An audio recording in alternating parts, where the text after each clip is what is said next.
المهم تشدني الخلعه ديال بصح. واخا هذه اول تجربه ليا، ما عرفتش كيفاش غادي ندير ولا منين ننزل. سمحوا لي ما قلتش لكم شكون معاكم.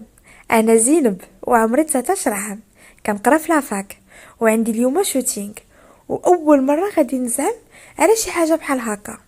والسبب هي ديك اللفعه ديال غزلان، الله يهديها، لصقات العمى في الظلمه، بقات معايا حتى دوزت الكاستينغ وتقبلنا بجوج. هي اصلا عندها الخبره من 16 عام وهي كتحماق على هاد العالم. المهم الله يدوز هاد الشي بخير وعلى خير وصافي. البنات يلا سربيو، ما بقاش الوقت. مولات الغوب البيضاء، شنو سميتك؟ انتي اول مره نشوفك هنا.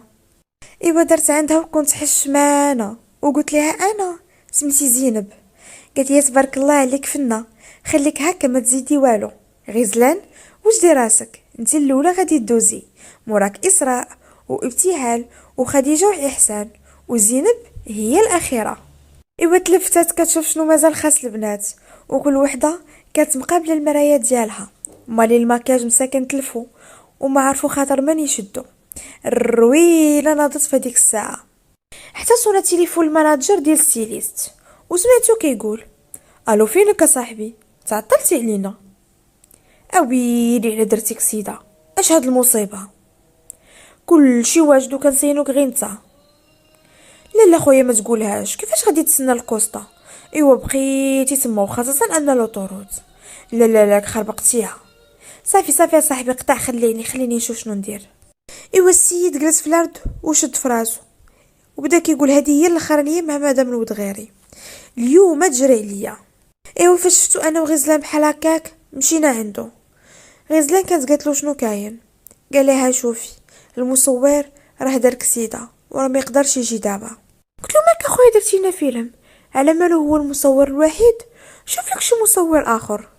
ايوا السيد طلع فيا ونزل وقال لي واش نتيا مسطيه، فين غنلقى شي مصور في 15 دقيقه، وفين نلقى شي واحد محترف بحال رضا؟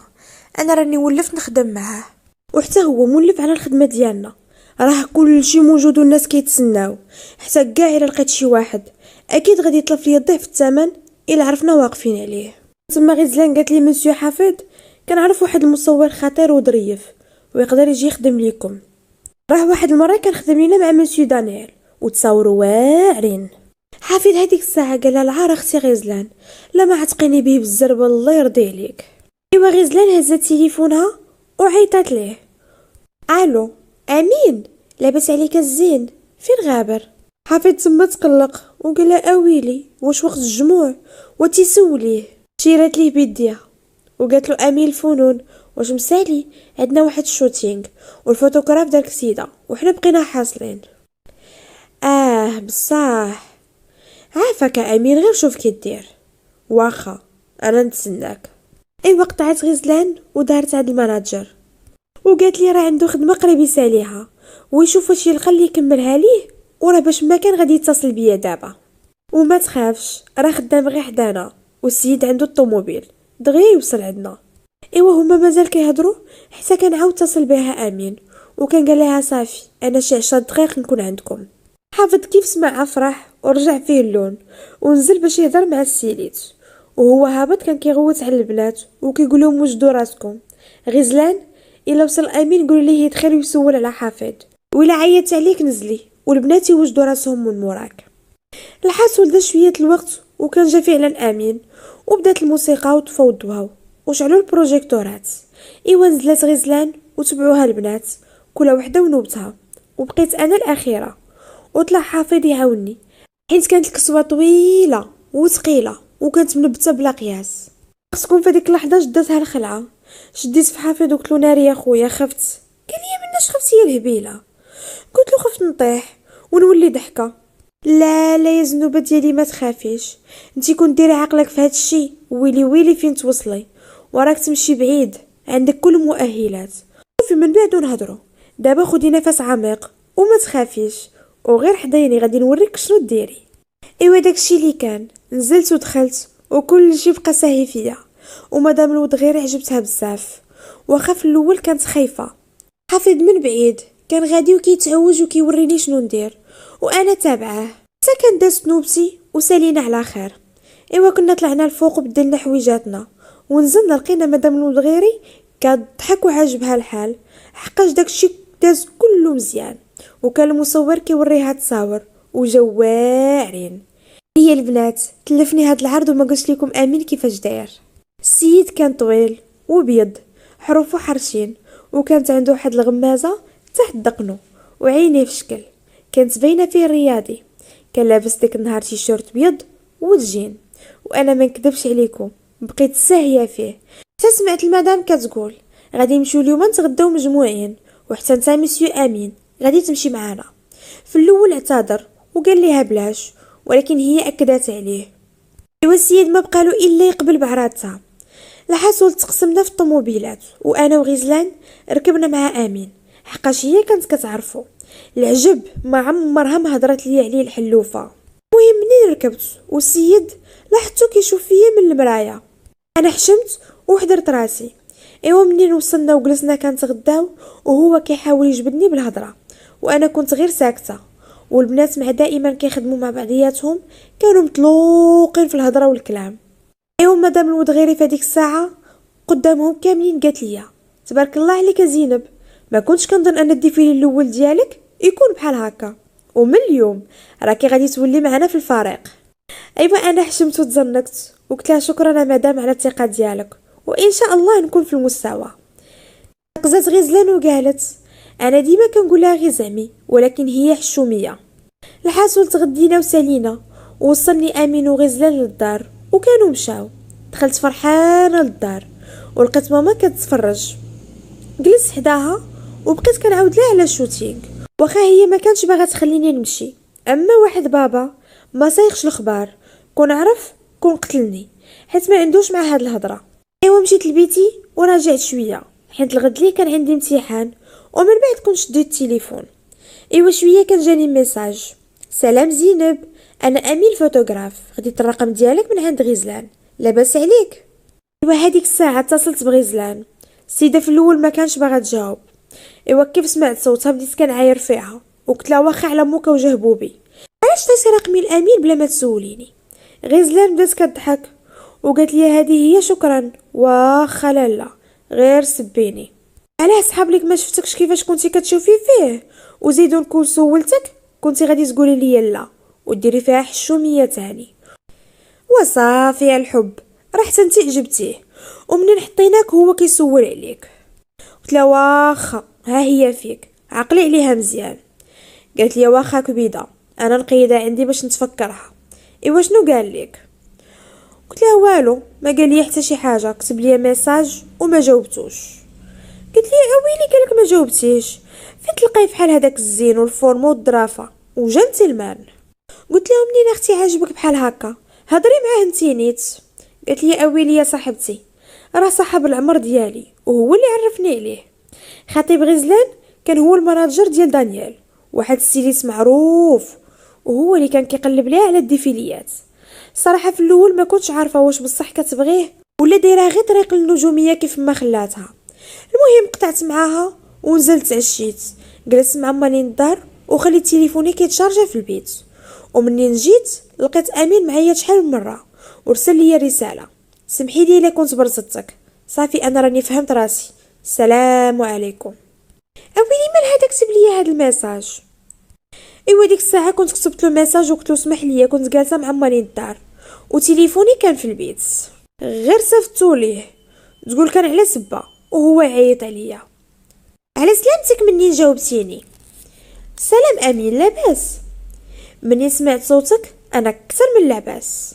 انا ديك الساعه سمعته ما عرفت باش نجاوبه، جاني فحال زرب عليا وكنت قلت له شكرا. ايوا كان قال لي شوفي غادي نصيفط لك تصاورك خرجوا واعرين، ولكن عندك تحطيهم في السوشيال ميديا حتى تحطهم ستيليس باش ما تحرقش ليها الديفيلي. قلت له واخا خويا امين شكرا لهلا يخطيك. تما السيد تقلق وقال لي باش نتفاهموا من الاول، انا عندي اختي وحده وسميتها هناء والله يجعل فيها البركه. بدا كيتمتم. وزوينه هذه قالت لك خويا. انا حبست الضحكه. وشنو نقول لك مثلا ولد عمي؟ قال لي لا هاد الساعه قولي لي غير امين الله يخلف عليك. واخا امين يلا تصبح على خير. كان قال لي تصبحي على خير ومشى. حتى تليفوني تشارجا وكنت مشيت نعست، والغد لي مع الصباح كنت مشيت ودوزت الامتحان. رجعت للدار وفي العشيه كيف دخلت القاعه لقيت كل شيء كيشوف فيا. انا استغربت وقلت مال هادو. مشيت عند غزلان وكيف شافتني جات كتجري عندي وعنقاتني. بعبوله ديالي اجي تشوفي، راه حاطينك في الصفحه الاولى في المجله ديال ديفيلي. عرفتي راه العارضات العالميين وكيتمناو يكونوا في الصفحه الاولى. عنقاتني وبدات كتبكي. انا قلت لها اش من الصفحه الاولى؟ واش هادي كيديروها في المجلات؟ كيسحبني غير ديال الشركات كيخدموا عليهم. واش كيديروها حتى في اليوتيوب؟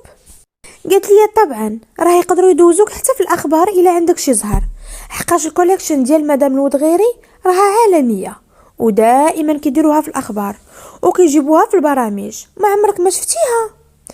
اويلي حي على الاخبار، واش شي محمقه ولا شنو؟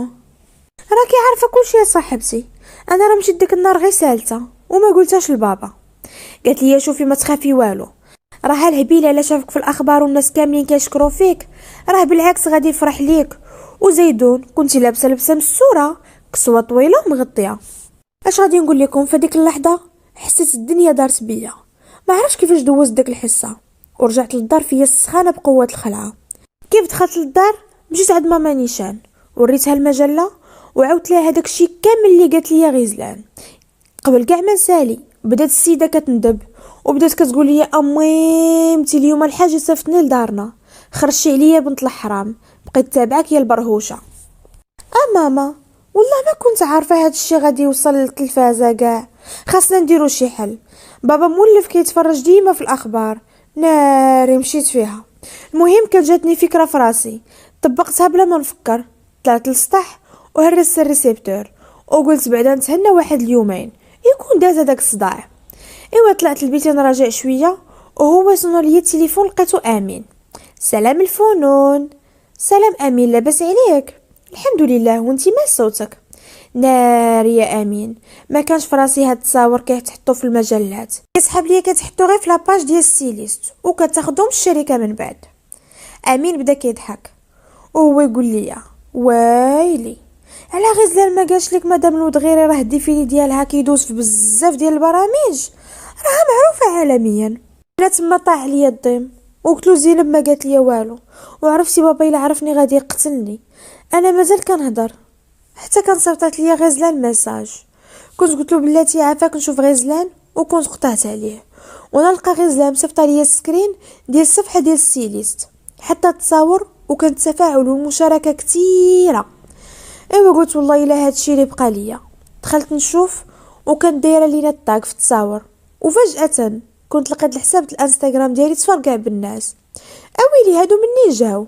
هادو امتى دخلوا عندي؟ لقيت بزاف ديال الرسائل، دخلات وتم عرفت انني مشيت فيها. ايوا في هذيك اللحظه كان دخل الوالد وبدا كيهضر مع ماما غير بشويه، من بعد كان صون عليه التليفون ديالو. انا تما نزل لي الماء ركابي وما بقيتش قادة نوقف في قوه الخلعه ومرتاحيت حتى كنت سمعتو كيهضر مع واحد عمي في العروبيه، وقلت الحمد لله حيت داك عمي ما كانش كيفهم في هادشي ديال الانترنت وهادشي اصلا ديال المجلات. ايوا بقى مجمع معاه وانا ما بقيتش رد ليه البال وما عرفتش شنو كان كيقول، حتى في واحد اللحظه سمعته بدا كيغوت وكيقول له كيفاش تصاور زينب فين هاد الشيء؟ ايوا اختكم تما تصدمات. اويلي عمي ما عمرو تفرج حتى في التلفازه، فين شاف تصاوري حتى هو؟ قطع عليه الوالد وطلع كيجري عندي. ايوا حيا عليا ديال بصح وقال لي هذه هي تربيتي ليك، وليتي تصوري ليا وتعوجي في المجلات بحال المتبرجات. انا تما بديت غير كنتمتم وقلت له بابا راني تصورت بلبسه طويله ومغطيه وما درت حتى شي حاجه ديال العيب، وانت عارفني كيعجبني هذا المجال مني كنت باقا صغيره. ايوا با هز يديه حتى السما وجمع معايا بتصرفيقه حتى شفت المشتري كيغرم النجوم على الزهره. تحت ودرت متحفر حقاش الا زدت معاه شويه غادي يجبد السمطه.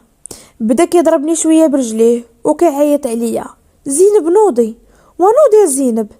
مسكين من صوتو كان كيبان مخلوع وكان عيط على ماما. طلعت شافتني طايحه بدات كتبكي. صافي قتلتيها تهنيتي؟ مالها مسكينه شنو دارت؟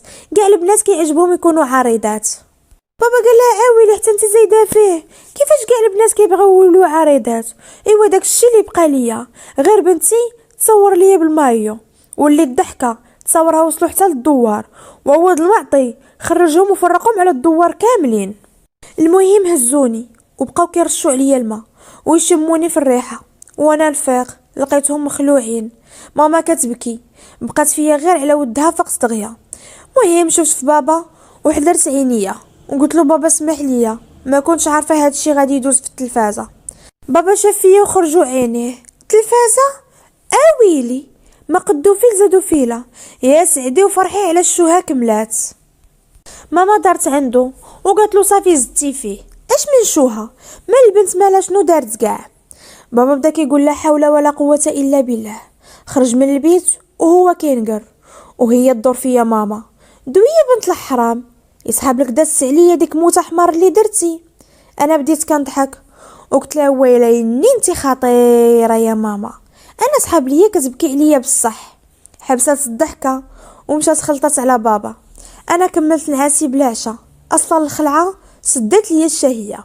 الصباح نط لقيت ماما فايقه، عطاتني فطرت وخرجت مشيت، كان عندي واحد الامتحان. داز نهار عادي والاجواء بدات كتبرد في الدار، وخصوصا ولاد عمي كيعيطوا كيشكروني لبابا وماما. اما خالاتي كانوا فرحانين بيا. الحاسو الغد ليه مدام لودغيري كانت عيطات عليا وقالت لي راه نقدر نحتاجك معايا في واحد البرنامج. المهم كنت قطعت وقلتها لماما، وماما كانت قالتها لبابا، وبابا حساس بيه بحال بدا كيتقبل الفكره. المهم كنا دايرين مع بابا دوك الايامات بحال شي مرا موحمه، اللي كان كيبغيها كنا كنديروها ليه، وكنا غاديين معاه غير بالخاطر. كل مره كنصيفطوا ليه واحد من العائله يبدا يشكرني ويقول لي تبارك الله بنتك جات فينا وعجباتنا. الحاسو الامين في دوك الايامات كان لاصقني باش نتلاقاو، واخا كنا كنهضروا كل ليله، ولكن ما كان بيناتنا والو. كان كيبغي يلمح ليا، ولكن انا كنت ديما كنقلب الهضره وكندير بحال ما كنفهمش، حيت في دوك الايامات كانوا عندي الامتحانات وكنت باغا نجيب مزيان. حيت الا مشيت حتى ما جبت شي نقطه خايبه بابا كان غيرق ليا الدخله اللي اصلا كيقلب عليها. داكشي علاش حلفت نخرج كلشي من راسي ونديها في قرايتي ونجيب نقطه مزيانه هي اللي غادي تشفي عليا عند ماما وبابا. دازو هادوك اليامات وكان جا اخر نهار في الامتحانات، نط وكل حيويه حقاش الماده اليوم كنت مراجعاها مزيان، والمواد اللي كنت خرجت من قبل دوزتهم مزيان. صليت ولبست حويجاتي، نزلت ولقيت بابا وماما مجمعين، سلمت عليهم وجلست نفطر معاهم. بابا كان قال لي ما بقى لك والو ان شاء الله وتسالي. قلت له اليوم ان شاء الله الاخر ليا. داكشي علاش غادي نتغداو مجموعين مورا الامتحان، حقاش غادي تجي العطله وما بقيناش غادي نتلاقاو. بابا كان قال لي واخا ماشي مشكل، غير ما تعطليش، الله يعاونك ويعاون الوليدات اجمعين. قلت ليه امين. ايوا فطرت، سلمت على ماما ودعات معايا، وخرجت انا وبابا باش يوصلني. دور معايا ومشى لخدمته، وصلت لقيت غزلان كتسناني. دخلنا مجموعين الامتحان، كان زوين دغيا سالا. خرجنا مجموعين كنساينو الكليكه تجمع حتى وقف علينا امين. غزلان قالت له اهلا سي امين، زارتنا بركه. قال لها اهلا غزلان، لاباس عليك؟ زنوبه بخير؟ كيف دوزتي الامتحان؟ الحمد لله داز مزيان. يلا نمشيو ناكلو شي حاجه.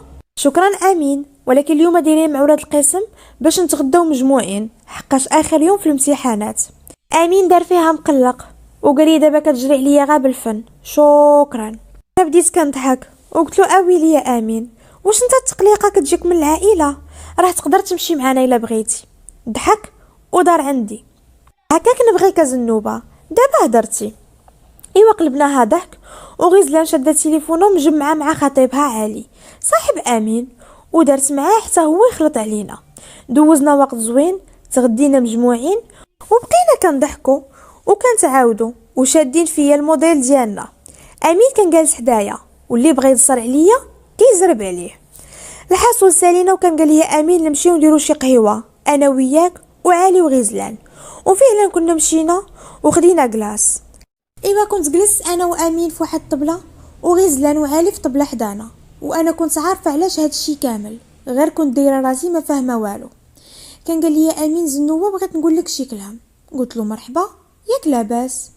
قال لي عجبتيني بزاف، وهاد اليامات اللي ولينا كنهضروا ما بقيتش قادر نوقف راسي من التفكير فيك، وما بغيتش نتفلى عليك حقاش انتي ماشي ديال التفليه، بغيتك المعقول. واذا بغيتي وافقتي خاصك تعرفي انك خاصك تصبري معايا شويه، لانني انا راه التصوير دايرو غير هوايه، واخا كنصور منه مزيان، ولكن قرايتي مازال ما كملتهاش. ان شاء الله نبقاو مع بعضياتنا حتى نسالي ونستقر في خدمتي، ولا ندير شي مشروع ديالي، واول حاجه نديرها هي نخطبك من دارهم. زرب عليا دقه وحده، انا بقيت غير حاله في فمي وعرفت راسي عاجباه، ولكن ما تسنيتش هاد الهضره كامله. انا تما درت واحد الضحكه صغيره وقلت له نمشيو دقه دقه ونهضروا بعدا غير على دابا. ما عرفش شنو نقول لك، ولكن امين راه خاصك تعرف انك واحد الولد ظريف وزوين، واكيد غادي يكونوا عندك بزاف ديال المعجبات في الميدان اللي كتخدم فيه، وانا وياك الا كانت بيناتنا علاقه خفت لداك الشيء ما يصدقش ونخسر صديق في حالك. امين تما قال لي شوفي ما تخافيش، ما غاديش تخسريني، وكان واعدك اننا حتى الا ما تفاهمناش صداقتنا غادي تستمر. كنت قلت له واخا ممكن تخليني نفكر شويه، ما كان بغيش نزرب في هاد الامور. قال لي ماشي مشكل، الدنيا هانيه لالا. ايوا كنا مشينا في حالنا، انا وصلني امين وغزلان وصلها علي. ايوا دخلت للدار وانا فرحانه، وفي نفس الوقت تفكيري كان مشوش. انا امين كيعجبني، ولكن وزعما انا وياه نقدروا نتفاهموا؟ ما عرفتش. المهم دوزت ديك العشيه مع ماما، ومن بعد كنت خرجت انا وياها تقدينا شي حاجات، رجعنا للدار تعشينا مجموعين، وكنت طلعت لبيتي دوشت وتكيت، وانا كنبقشش في تليفوني حتى اتصل بيا امين.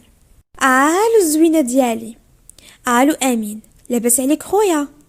امين هنا طلع له الدم وقال لي شمن خويا تاني، اش كتخربقي عليا؟ بديت كنضحك وقلت له مالك، راه غير ضحكه معاك. ايوا زيري معايا الله يرضي عليك، فكرتي ولا مازال؟ قلت له يلا كنت غادي نفكر وانت اتصل بيا. قال لي ماشي مشكله لالا، نفكروا بجوج. غير قبليه الهبيله، راه ما عمرك تلقاي في حالي الزين وتباتا ونعجبك مع الايام. ايوا بديت كنضحك وكنت قلت له ويتي ويتي على شكر راسو. الحسول بقينا كنهضر انا وياه، وبقى كيعاود لي على المغامرات ديالو في الدومين، حتى كنداني النعاس وخليته مسكين كيعاود غير بوحدو. ايوا كيف فقت مع الصباح لقيت الدنيا لتحت مرونه، ماما جايبه المراه كتعاونها وباغا تخمل الدار كلها. فطرت وطلعت كنطرف في بيتي وطالقه الموسيقى، بديت كنطوي في حوايجي واللي موسخه كنحيدها، بدات الفراش ديال البيت وطرفتو كامل، وكنت جلست كنبقشش في البيسي، ودخلت الانستغرام ديالي ولقيتو غادي يطرطق بالمعجبين، ها اللي بغى نشارك معاهم في العرض، ها اللي بغى نشر ليه المنتجات ديالو. بديت كنتعزل وكنمسح ونجاوب، حتى اتصل بيا امين وكان قال لي واش بغيت تخرجي، الجو زوين وما كرهتش ناخذ لك شي تصاورات فنين مع هذا الجو. قلت ليه واخا نتلاقاو دابا شويه فين حطيتيني البارح. ايوا نوت لبست واحد جين بلو سيال وواحد تيشير ابيض، ماكيت مكياج خفيف وطلقت شعري ولزنت عند ماما. غير شافتني بدات كتغوت وقالت لي واش اليوم ديال الخروج، واش حنا في الروينه وانتي خارجه؟ علقتها وقلت لها مالك يا ماما مقلقه؟ ياك السيده معاك، انا غاديه انا وغزلان نتغداو شي حاجه من المول ونجيو، راه غادي نتغدى انا وياها تما، وغادي نعيط لبابا نقولها ليه. مع الخرجه عيطت لغزلان باش ما تفرشنيش، وعيطت لبابا وبديت كنطلب فيه، وكان قال لي واخا ماشي مشكل. ايوا كنت مشيت وطلعت للطوموبيل، مديت ليه يديا وهو يجرني سلم عليا، انا تزنقت وحضرت راسي. صافي كسيره موقف حتى لواحد المنظر غزال، غير الخضوريه والطبيعه، انا كان حماق على الطبيعه. ايوا كنت دخلت وبديت كنجري وكندور، وامين كان تابعني بالكاميرا وكيصور فيا، وانا كندير في البوزات، كنتكا في الربيع، كنطلق شعري، كنجلس وكنوقف. المهم في ديك اللحظه نسيت العالم كله، لان الطبيعه كانت غزاله والجو فن، فحال العالم كله في لحظه صمت، وواقفه غير انا وامين. عييت وكنت تكيت على الربيع وامين كان جا حدايا. ايوا كان بديت انا وياه كناخذوا التصاور وكنديروا شي حركات ديال المسطين. من بعد كنا جلسنا وبدينا كنهضروا، وكان عطاني نشوف تصاور وكنت كنحس به مقابلني وكيشوف فيا. انا تزنقت وعطيت له الكاميرا ديالو وقلت له يلاه نمشيو، عطاني يديه باش يعاونني نوقف. ايوا كيف وقفت بقى شاد ليا في يديا، وحتى انا كنت خليته، وبقينا غاديين مشادين وكنضحكوا ومخلطين علينا الاحاسيس.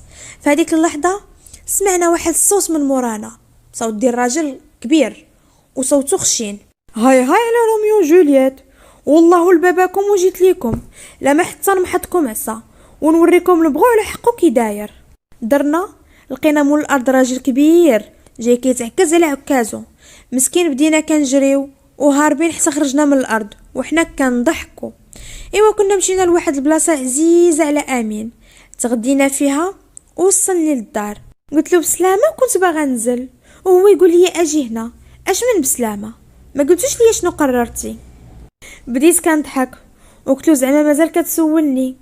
ضحك وهو يقول لي واش نشوفك غدا؟ قلت له لا ما نقدرش، بابا غادي يكون في الدار. قال لي واخا ماشي مشكل، المهم نهضروا في التليفون. قلت له واخا ان شاء الله. نزلت وكنت دخلت للدار فرحانه وعينيا كيبريو. لقيت ماما مازال ما سالاش. ايوا طلعت البيدي وبدلت حوايجي، ومن بعد كنت نزلت عندهم باش نعاونهم. ماما كان جاتها عجب وقالت لي شنو جاك بنتي حتى جيتي تشقاي معانا؟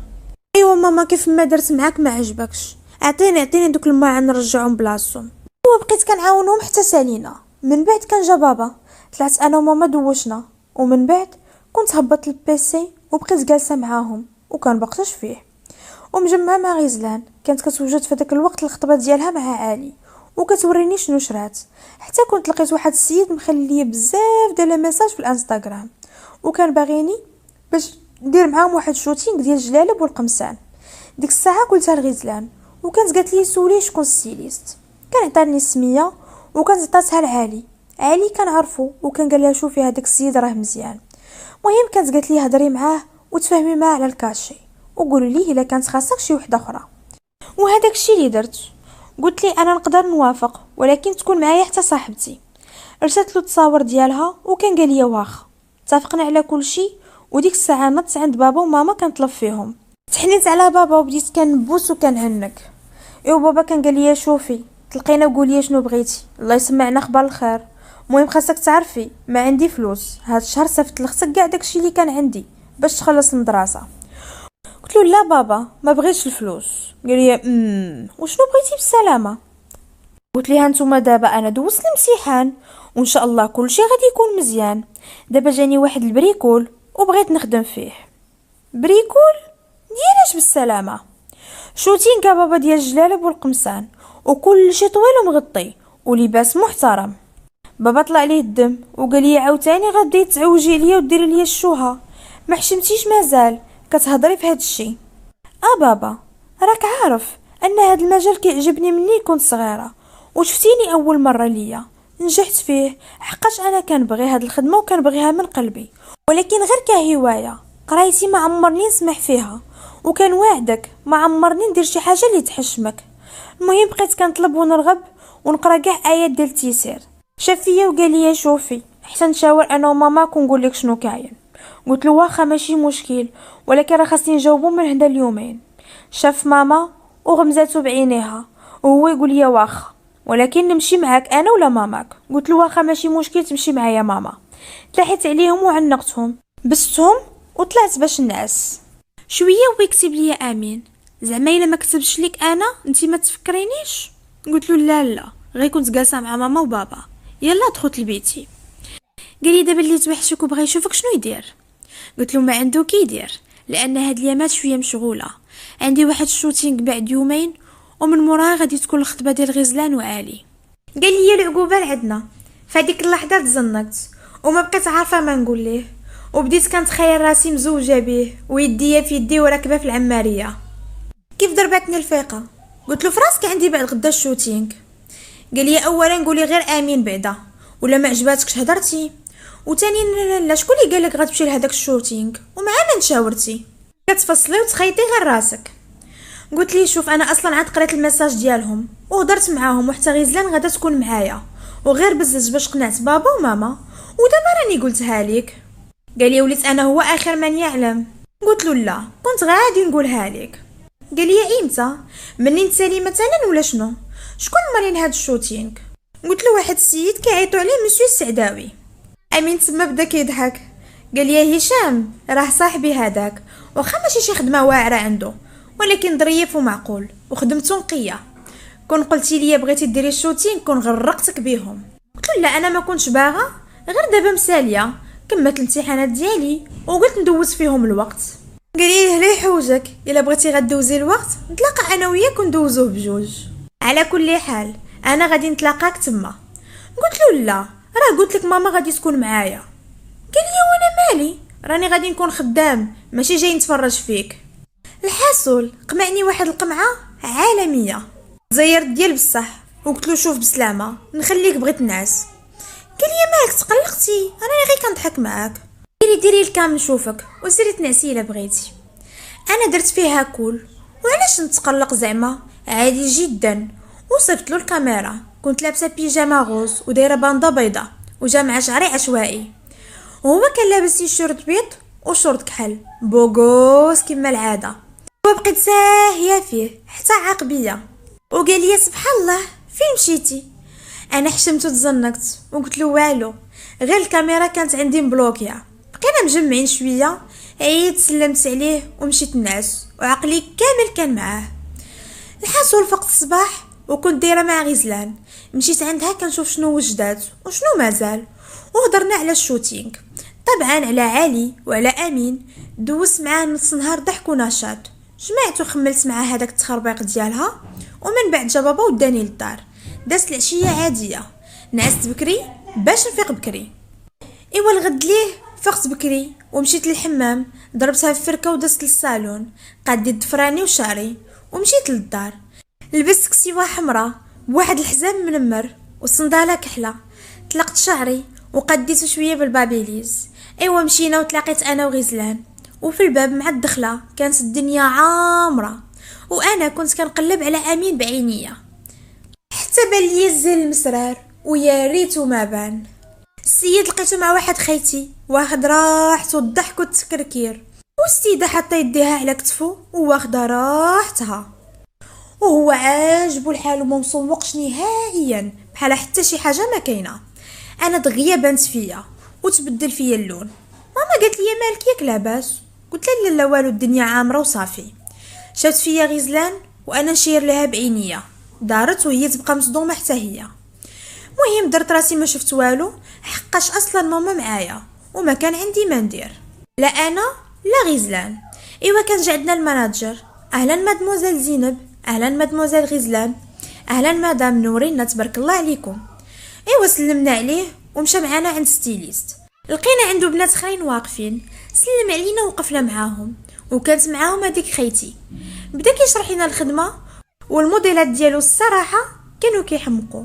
ومن بعد كان ورانا واحد الجلابه وواحد القميص كانوا الصراحه كيسطيو، وكان قال لنا هادو غير الكوليكشن كلها، هادو احبابي ونجوم العرض غادي نخليهم للاخير. وبدا كيعزل شكون اللي غادي يدخل الاول وشكون اللي غادي يدخل الثاني وشكون اللي غادي يبدا حتى الاخر.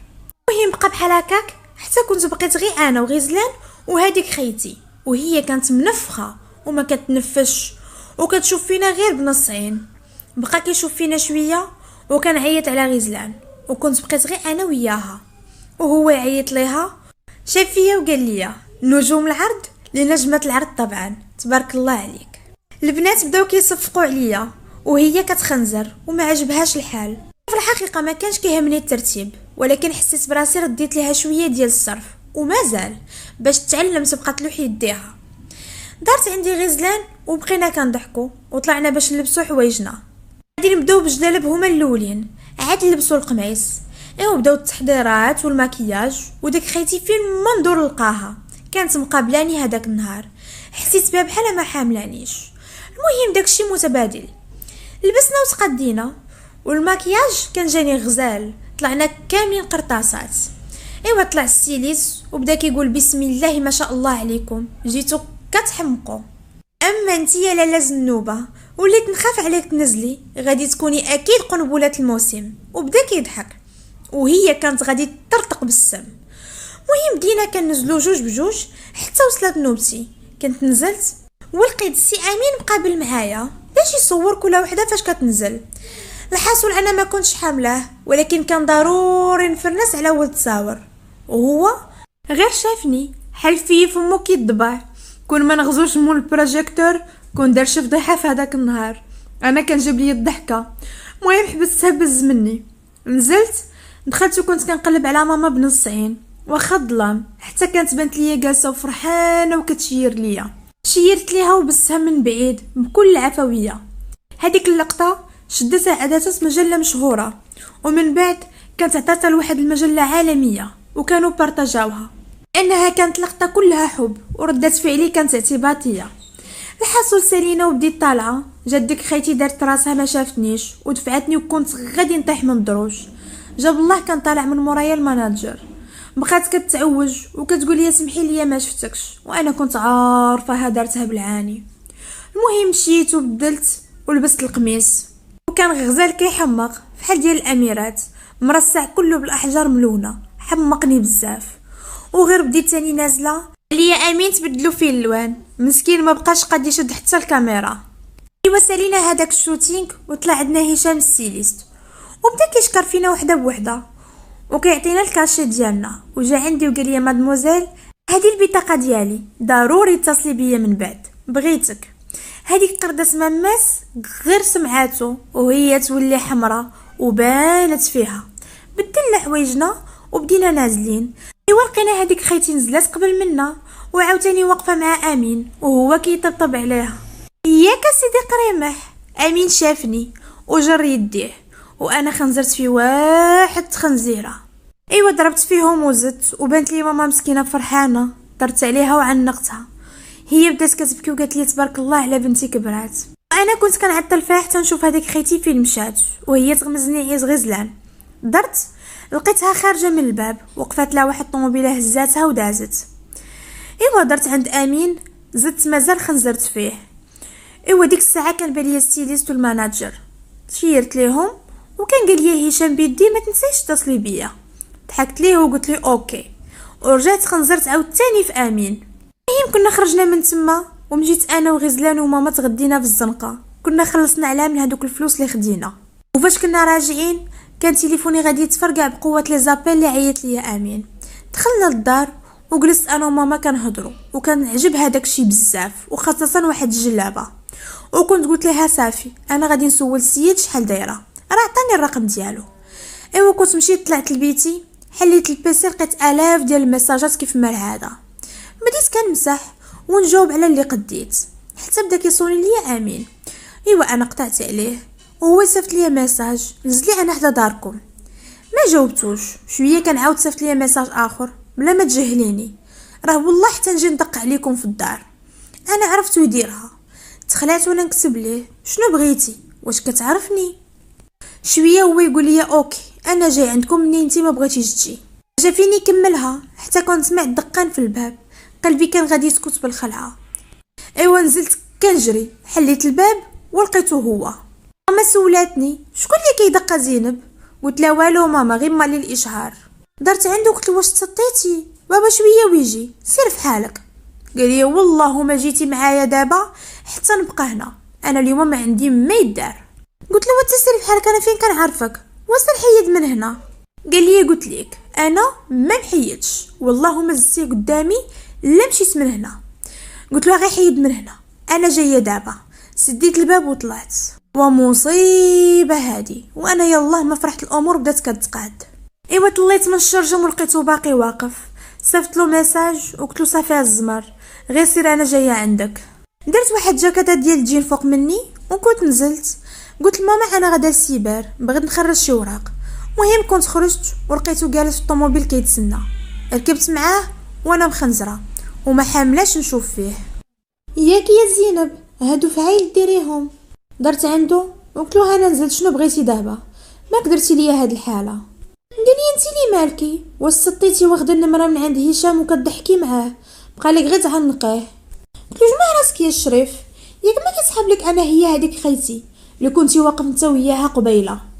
هز راسو وهو يقول لي شكون هادي تاني الهلين زايعنا شي باطل.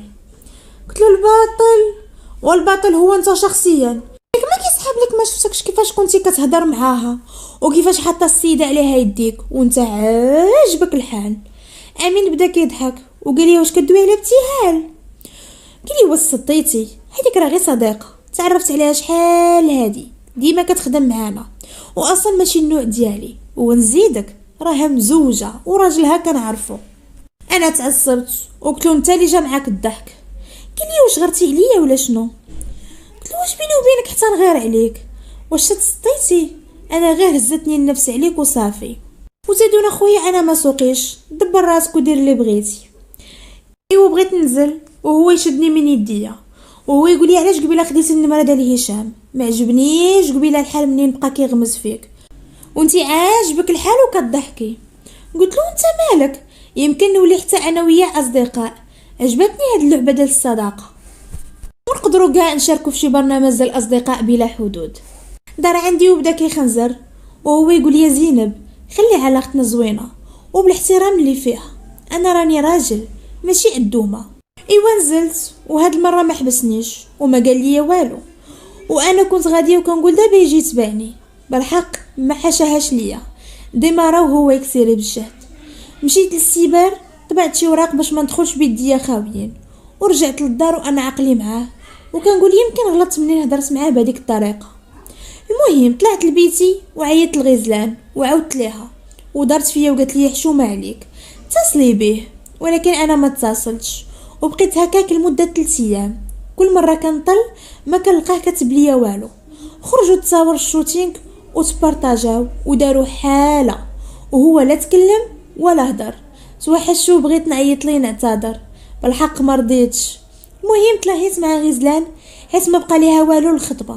كنرجع للدار عيانه، كي كندخل كنعس. الحاسول دازو الايام وكان جات نهار الخطبه ديال غزلان هي وعالي. الناس طبح بكري ومشينا للحمام وزنا للصالون وتقدينا وكنا مشينا للدار عند غزلان.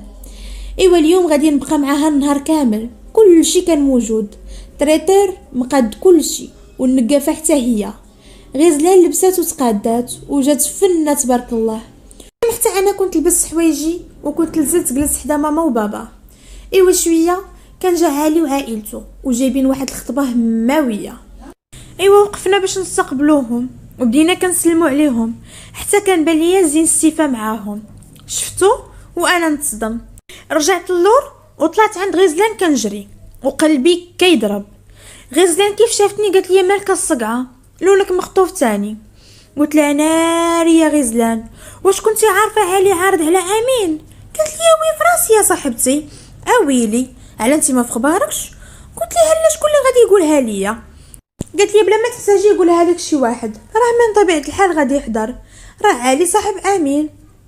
ايوا قلت لها صافي شوفي يا صاحبتي غير نزلي انتي وانا خليني هنا نتسناك. قالت لي واش من نيتك لالا؟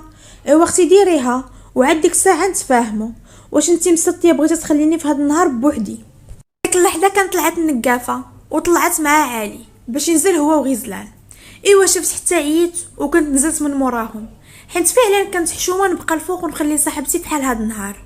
غزلان كانت لابسه واحد القفطان في الغوز بيبي وكان جاها فن، وعالي كان لابس جلابه بيضاء ومرشوش فيها نفس اللون. غزلان وعالي كانوا جلسوا وكان كل شيء ناشط الا بابا حس ما عندوش مع هذاك الشيء. مهم كان قال لينا راه درني راسي وبغيت نمشي.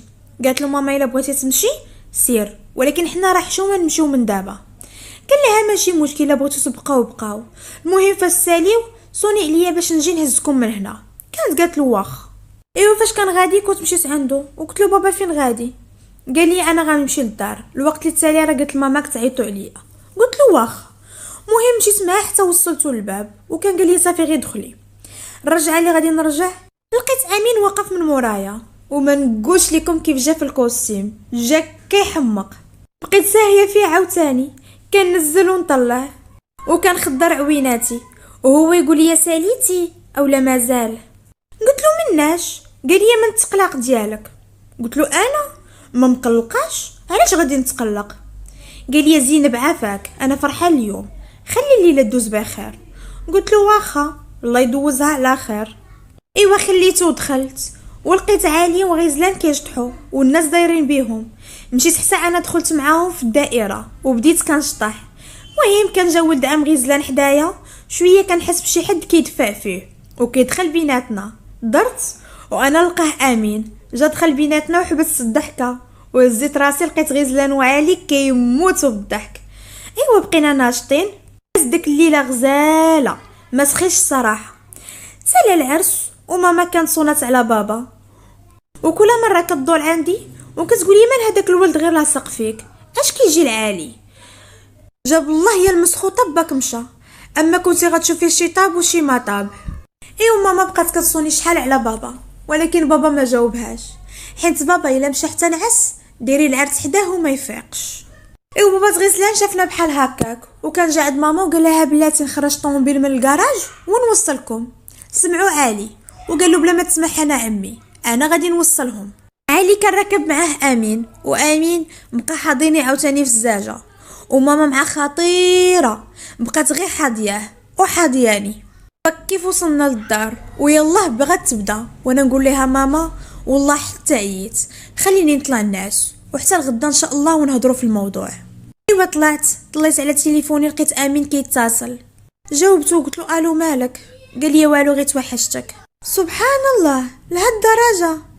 قال لي وييه وكتر. قلت له معلوم بامارات هذيك خيتي اللي كنتي واقف معاها هذيك النهار. قال لي يا زينب وصافي نسي ديك القصه، والله ما منها حاجه ما كاينش من غيرك، كنت هي الوريده اللي معمره ليا عويناتي.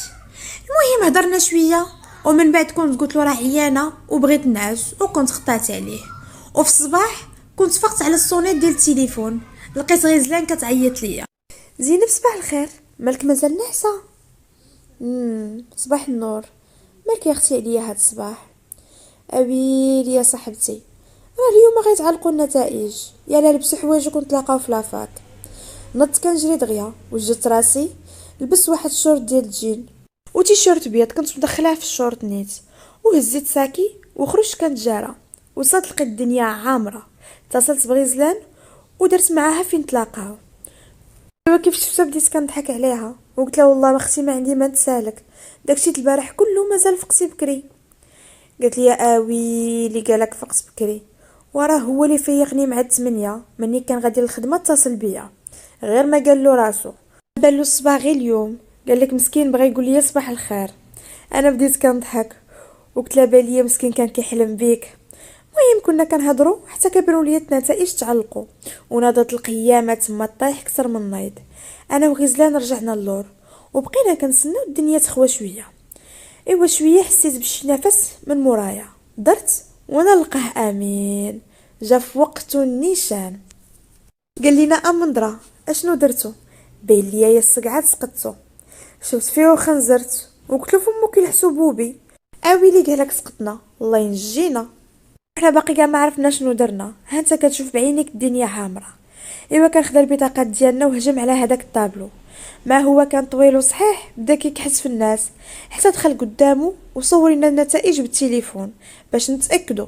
ايوا خرج من تما والتشويكه مشات والتيشيرت تبهدل، شبعنا فيه غا ضحك هذاك الصباح. وجهو كانت باينه اننا نجحنا وكان قال لي مبروك زنوبتي. مبروك غزلان راكم دخلتوا بجوج جميع المواد ها نتوما.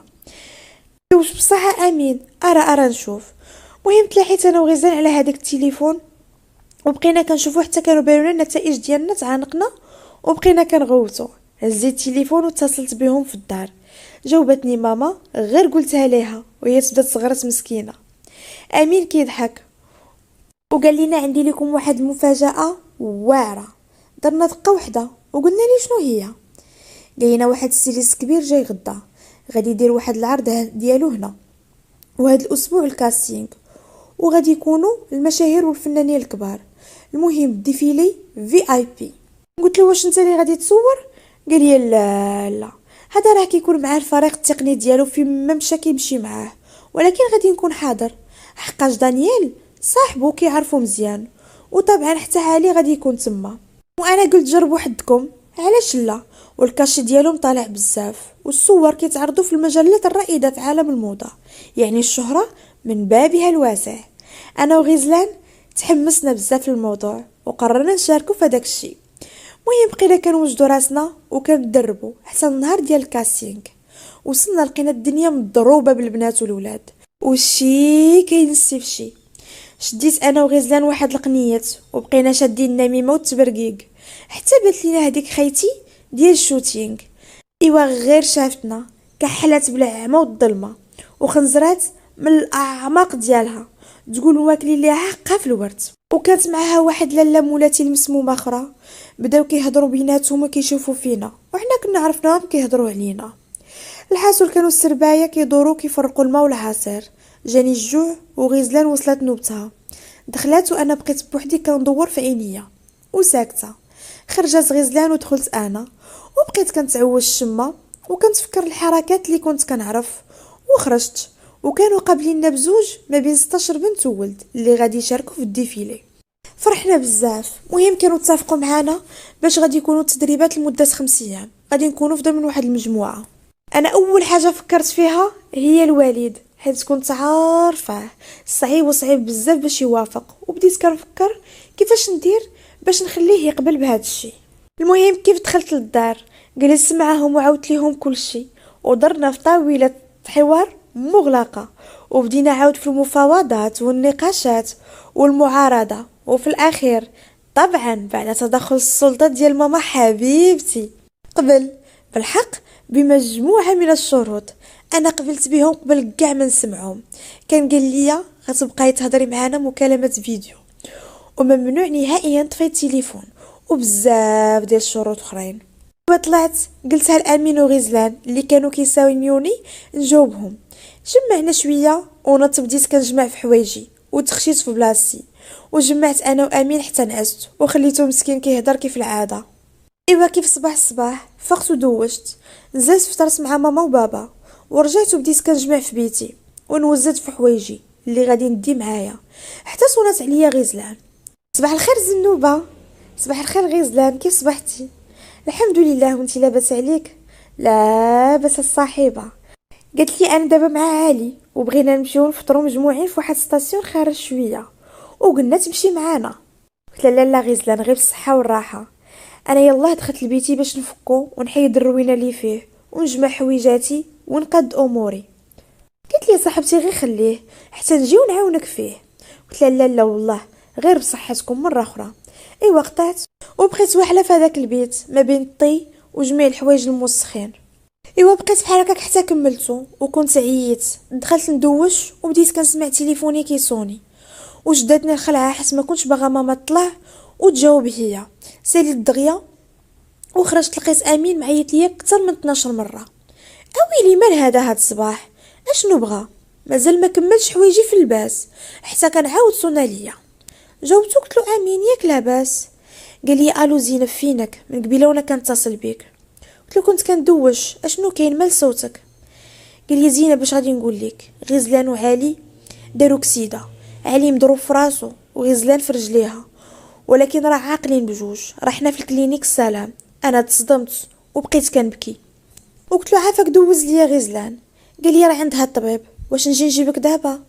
قلت له لا بلاش انا جايه دابا. لبست ونزلت قلتها لماما ومشيت انا وياها دغيا. غير دخلنا لقينا ماما غزلان دايره حاله بالبكا. بقينا جالسين حتى خرج الطبيب. غزلان كانت مهرسه من رجليها ولكن ماشي شي حاجه صعيبه وعالي ما عنده والو غير مقصح. بقينا معاهم شويه ورجعنا للدار. بقيت كنهضر مع غزلان وشويه كنتصل بيا امين. داز النهار غير هضره في التليفون. المشكل ان الغد لي كانت غتبدا هذيك 5 ايام ديال التدريب اللي عطاونا وغزلان اتصلت بهم وعلماتهم على الحادثه واعتذرت منهم وحتى انا كنت غادي نعتذر على الحضور. الحق هما ما خلاونيش وبقاو كيلحوا عليا وقالوا لي هاد الفرصه محال تجيك مره اخرى. انا الغد لي مع الصباح واخا ما كنتش زعما ومشات لي هذيك الحيويه والنشاط اللي كان فيا. مهم قلبت على حوايجي اللي غادي نلبس، نزلت فطرت وصلني بابا حتى اللوطيل. قال لي ندخل نشوف معاك. انا قلت له لا، غادي تحشمني قدام الدراري وغادي يقولوا واش انا مازال صغيره وجاي معايا. مهم كان خلاني على خاطري وكنت دخلت بوحدي كليتيما وهما جالسين مجموعين كيضحكوا وهذيك خيتي جالسه هي وصاحبتها وكيبرقوا فيا. ايوا شويه وهو ينزل عليا امين. ما عرفتش منين تسلط عليا هذاك الصباح. صباح النور زينب. صباح النور امين. عيط على واحد 3 دراري كانوا تقبلوا معانا وقالوا معاه هي زينب خطيبتي اللي قلت لكم نبغيكم تردوا ليها البال. المهم بقينا كنهضروا شويه، ومن بعد امين كان مشى. ما داش بزاف ديال الوقت حتى كانوا عيطوا علينا. المهم كانوا عطاونا ارقام ديال البيوت، وكل 3 في بيت، ومن زهري طاحت معايا صاحبت هذيك خيتي. مشي بواحد الطريقه ما هياش، حيت في الوقت اللي دخل امين ما كانش نهائيا مشى سول عليهم، وهو كان كيعرفهم من قبل. عطاونا البرنامج، عندنا الرياضه في الصباح والماستر كلاس، وفي العشيه الشوتينغ والرياضه. المهم في الليل الترفيه، طلعنا حطينا حوايجنا، وهذيك المسيميمه طلعت سميتها هاجر، ما بغاتش حيد عينيها عليا وكتخنزر، وانا حاضره راسي وكنفكر غير في غزلان شحال كانت غادي تكون نشطه القضيه. وفي من هز راسي كنلقاها مقابلاني.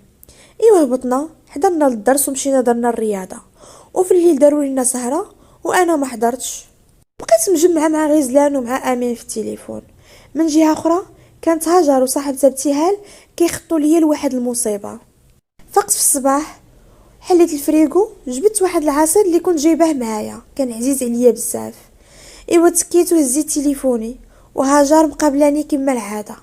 عيطوا علينا، جيت نوقف باش ننزل، جاتني الدوخه ورجعت جلست في بلاصتي، وهي تجي عندي هاجر: مالك زينب؟ غير تحي في بلاصتك. وعيطت لهم في التليفون، وجا الطبيب وقال لهم غير خاصها ترتاح. المهم كانوا قالوا لي غادي نبقى اليوم في فراشي، وهما مشاو الرياضه. وشويه بديت كنسمع صوت بعيد حتى ما بقيتش حسيت براسي، بحال اللي غنحل عينيا. كتبان ليا الروينه في البيت، وامين جالس واحد القنت وكله دمايات.